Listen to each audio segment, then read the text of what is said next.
नमस्कार, बहुत स्वागत है आपका। आप देख रहे हैं चाल चक्र और मैं हूं आपके साथ शैलेंद्र पांडे। ज्योतिष में ग्रहों में सबसे बड़ा, सबसे उदार और सबसे शक्तिशाली जो ग्रह माना जाता है उसे कहते हैं बृहस्पति। और अगर कुंडली में बृहस्पति बहुत शुभ परिणाम दे रहा हो, बृहस्पति का कोई राजयोग हो, तो जीवन में आपको आगे बढ़ने से कोई नहीं रोक सकता। आज हम बात करेंगे बृहस्पति के दो सबसे बड़े राजयोगों के बारे में।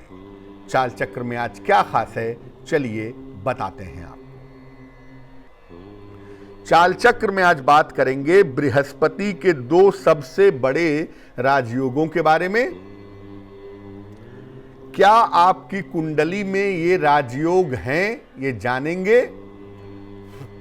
और अगर कुंडली में इस तरह के राजयोग हैं तो इसका फायदा लेने के लिए किस तरह का ध्यान रखना चाहिए, इसको भी समझने की कोशिश करेंगे।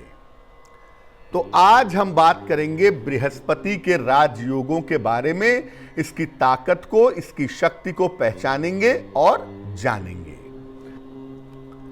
देखिए, हर ग्रह की अपनी खासियत होती है, अपनी खूबियां होती हैं और हर ग्रह की अपनी कमजोरियां भी होती हैं।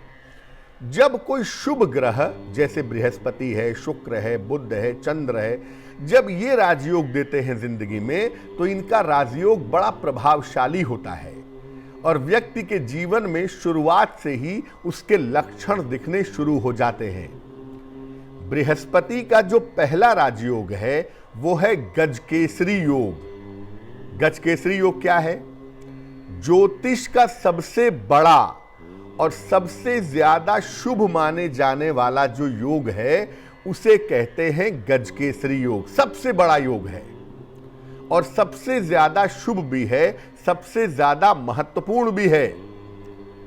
अगर ये योग कुंडली में हो तो व्यक्ति विशिष्ट हो जाता है। गजकेसरी योग अगर आपकी कुंडली में बनता है तो यकीन मानिए आप साधारण नहीं रहेंगे। जीवन में विशेष सफलता, विशेष ऊंचाई आपको निश्चित रूप से प्राप्त होगी। जब चंद्रमा से बृहस्पति केंद्र में बैठा हो तब इस योग का निर्माण होता है, या यूं कह लें कि जब चंद्र बृहस्पति केंद्र में बैठे हुए हों, केंद्रीय संबंध हो, उनका स्क्वायर कॉम्बिनेशन बना हुआ हो, तब गजकेसरी योग का निर्माण हो जाता है।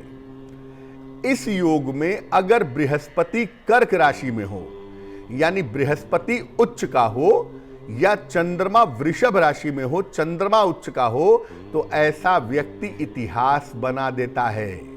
यानी वो केवल सफल नहीं होता, वो केवल विशेष नहीं होता, वो महान हो जाता है। अगर गजकेसरी योग में चंद्रमा या बृहस्पति में से कोई एक उच्च राशि में बैठ गया है तो व्यक्ति को महान बनने से कोई नहीं रोक सकता।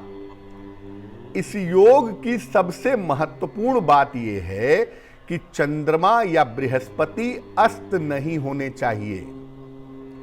अगर चंद्रमा अस्त होगा या बृहस्पति अस्त होगा तो गजकेसरी योग का फायदा नहीं मिलेगा। न ही पापक्रांत होने चाहिए, यानी इनके साथ पाप ग्रहों का संबंध नहीं होना चाहिए। चंद्रमा बृहस्पति अगर केंद्र में हो और उनके ऊपर पाप ग्रहों का प्रभाव हो या वो अस्त हो गए हों तो गजकेसरी योग का फायदा नहीं मिल पाएगा। बृहस्पति प्रधान जो लग्न हैं उनमें ये योग ज्यादा प्रभावशाली होता है। जैसे मेष, सिंह, धनु, कर्क, वृश्चिक और मीन, इन लग्नों में ये योग ज्यादा प्रभावशाली होता है। खास तौर से कर्क लग्न में, धनु लग्न में और मीन लग्न में अगर गजकेसरी योग बनता है तो व्यक्ति को जीवन में विशेष सफलताओं की प्राप्ति होती है। अब अगर कुंडली में गजकेसरी योग है तो किन बातों का ध्यान रखें? देखिए, बृहस्पति का जो संबंध है वो बुजुर्गों से होता है। उम्र बढ़ने के साथ बृहस्पति की जो ताकत है ना, वो बढ़ती जाती है। इसीलिए बृहस्पति को समय दिया गया कि जब उम्र का 60 वर्ष होगा तो 60 से 72 साल तक जिस ग्रह का प्रभाव होगा वो होगा जुपिटर यानी कि बृहस्पति। तो बुजुर्गों के साथ इसका सीधा संबंध है। अगर कुंडलियों में ये योग बनता है तो अपने बड़े बुजुर्गों का सम्मान करिए, जितना हो सके उतना, क्योंकि अगर आप बड़े बुजुर्गों का अपमान करेंगे तो इस योग का फायदा आपको नहीं मिलेगा। तो अपने बड़े बुजुर्गों का, अपने माता पिता का सम्मान जरूर करना चाहिए। ऐसे लोगों को अपने खान पान और अपने आचरण में सात्विकता रखनी चाहिए।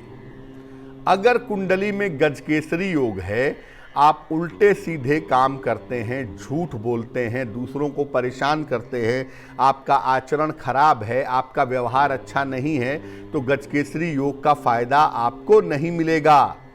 इसलिए अपने खान पान में और अपने आचरण में जितने आप सात्विक रहेंगे उतना ही ज़्यादा आपके लिए बेहतर होगा, उतना ही ज़्यादा अच्छा होगा। गजकेसरी योग अगर कुंडली में है तो झूठ मत बोलिए और मांस मदिरा का प्रयोग करने से परहेज करिए। गजकेसरी योग अगर कुंडली में है और आप मांस मदिरा का प्रयोग करेंगे या नियमित रूप से झूठ बोलेंगे तो इस योग का पूरा फायदा, पूरा लाभ आपको नहीं मिल पाएगा। इसलिए जहां तक संभव हो इस योग के होने पर सात्विक हो जाना चाहिए। सात्विक होने से आपको इसका पूरा फायदा प्राप्त होगा। और अगर कुंडली में गजकेसरी योग है तो दोनों समय ईश्वर की आराधना करिए, चाहे 5 मिनट ही करिए, लेकिन सुबह शाम पूजा स्थान पर बैठ करके पूजा करिए, ध्यान करिए, प्रार्थना करिए। अगर आप नियमित रूप से ऐसा करें तो गजकेसरी योग का जो मैक्सिमम फायदा है, जो अधिकतम फायदा है, वो फायदा आपको प्राप्त होगा।